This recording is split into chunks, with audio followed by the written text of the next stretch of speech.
got us a little bit of a new project here. I'll go through everything here in a little bit, but the first things first are it will not start on its own. It has to be pull started. So the problem appears to be that it doesn't have enough timing advance. If you really crank on it, it'll pop a little bit here and there. It sounds like it's firing out the exhaust when it is running. We're going to take the mag coupler loose. There's 2 bolts, this one and one on 180 degrees. And we're going to rotate it a little bit to advance the timing, because the only way it'll run is if the timing is all the way advanced on our timing adjustment. We're going to advance it a hole here and see if she'll take off and run then. It seems to run pretty good once it's running, other than lack of timing and being a lazy f20. But we're going to go from there and see what happens. May move it a second hole if it needs adjusted more.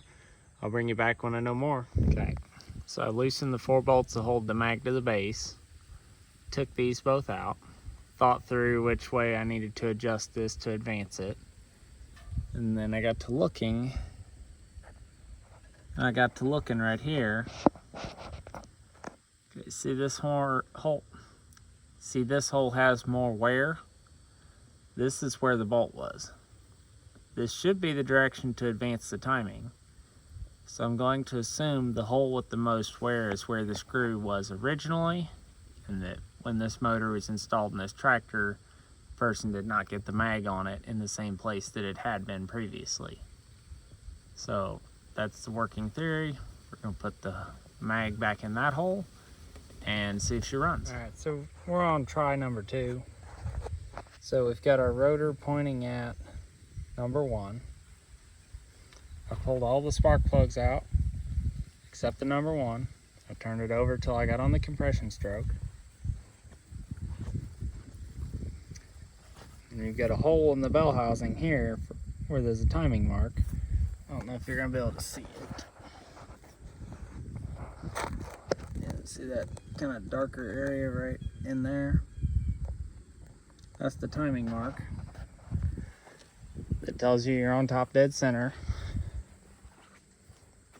The easiest way to manipulate that is by sticking something through here so you can kind of work it back and forth. It takes a little fine tuning to get it perfect. Now I'm going to stick the bolts in it and call it on the correct timing, and we will go from there. So we retimed it 2 or 3 times before I was really comfortable with, I was sure I was on the right timing. It's really hard to do on these with there being basically no fine adjustment at all. You just have these holes, so you can only move it a little bit at a time. I did get it, tried to kick back on me while I was cranking it, so I figured, well, let's back it off 1 hole. And so fortunately I wasn't able to video it. I don't have a way to hold the camera right now, but it did pop off and run, so I went ahead and put the other bolt back in this. We're going to tidy up a little more, make sure the mag base bolts are all tight, fiddle with the carburetor a little bit, and see what we can do here. Hopefully we can get her tuned in and get it running good.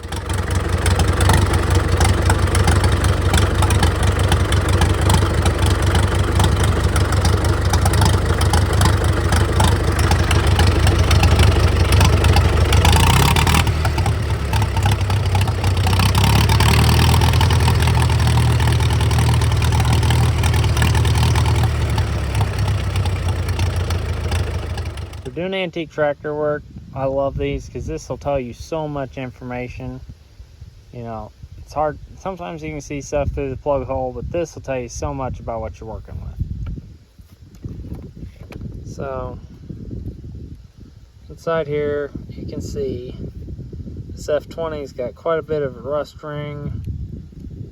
Cylinders are pretty well polished up. There's no cross hatching in them anymore. So I was told this motor had dome pistons in it because the guy had put a head gasket in it and he saw that it had dome pistons in it. That, my friends, is a flat top piston. So something I was questioning already was that whether it was or wasn't, because I would assume, I know there's exceptions to this, but if you were to put dome pistons in a motor, they almost always are oversized because, you know, it was only like $3 more to go to oversized pistons. And this motor doesn't feel like it has a ton of compression either. You can crank on it pretty easy. Like, it's not fighting you too much.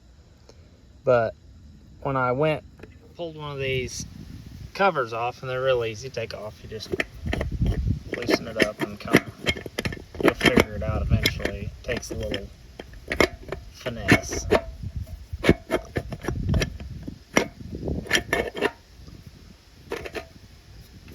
Okay, it takes a lot of finesse. Anyway, and I just had this motor running a few minutes ago, so you can see it's all smoking hot in there.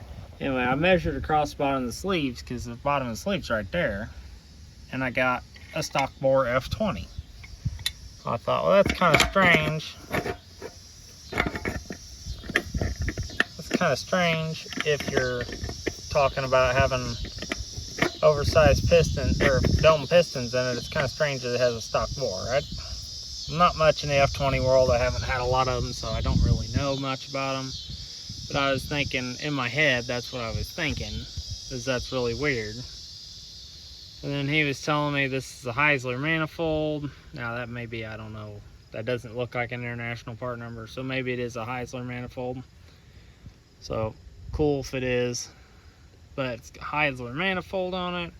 It's got, you know, dome pistons. It should be a real good runner. Well, yeah, baloney. Take a bore scope with you if that really matters to you, because I really was counting on this thing being able to handle more than a 214 or 216 plow, you know. I was really hoping to have something, maybe get in. I've got a 314. I thought it'd be really cool if I could pull a 314 with it. But here we are. I gotta order some new plugs for it. It does run. Hopefully you've seen the video of it running already. It's not right. I still don't feel like I got the timing right.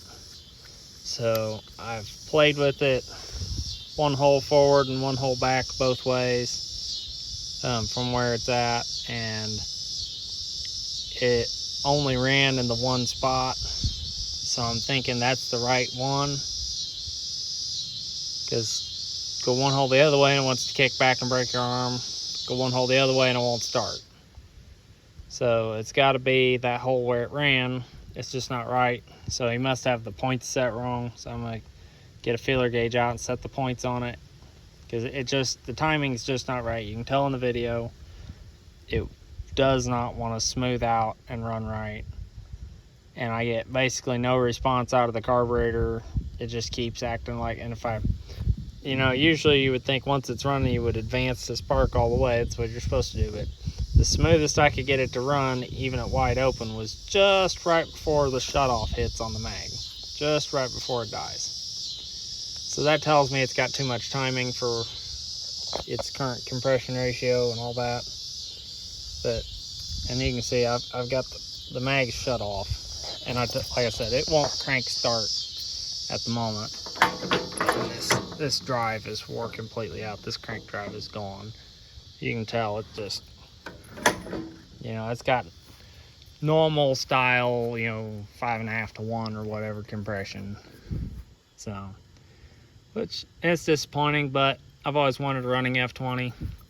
I gave him $500 for it. I know it's rough, but I've got a lot of the parts to put it back together. It came with a whole pile of spare parts. Starting with the right gas tank. I think that gas tank's off an F14 or an F12. That's an F20 gas tank for sure. Yeah, we've got mag parts, transmission parts, air cleaners, bunch of valve train stuff, top plate off transmission. Ignore the starters, those were something else. And then the belt pulley set up for it. It's carburetor base.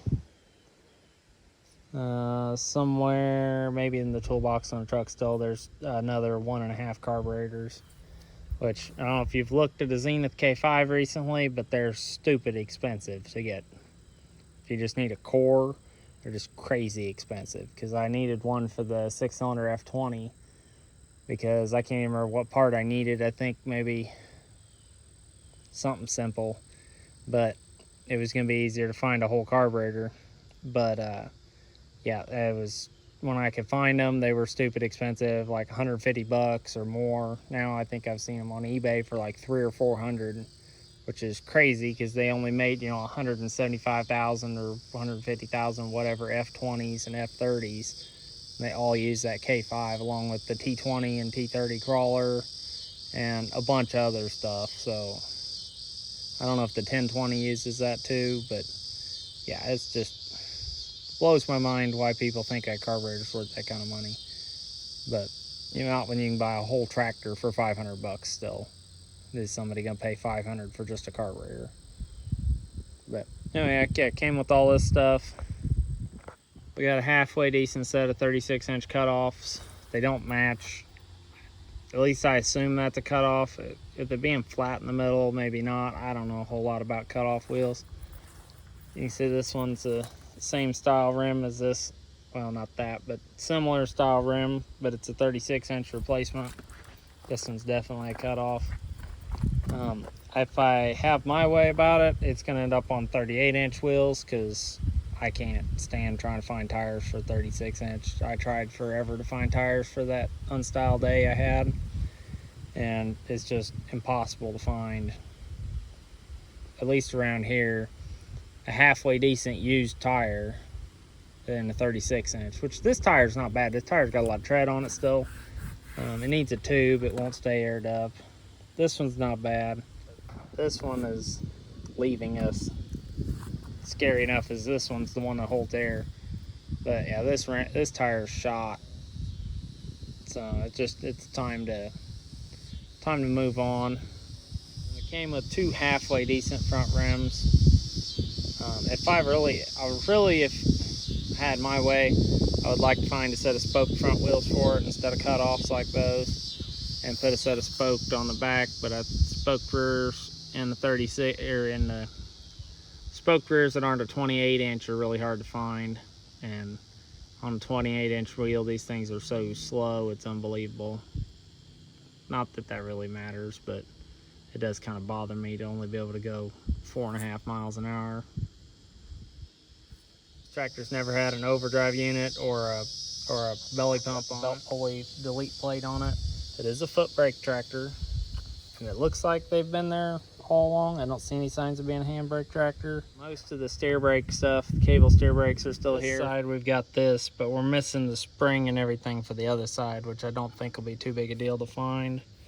It looks like it just hooks on the, there's a hole in that there. It looks like it just hooks on there. And I think we'll have brakes. We don't have a serial tag, but it is in the stamped frame rail here. FA 2183, 21183, which puts us squarely in 1935, which gives us the smooth bolster, unlike the ones that have the bolts that stick up. I'll show you a picture of that here. The engine is not from this tractor, which is what he told me. He told me the engine was a lot newer. I think you can see that there. It's like 99285 maybe.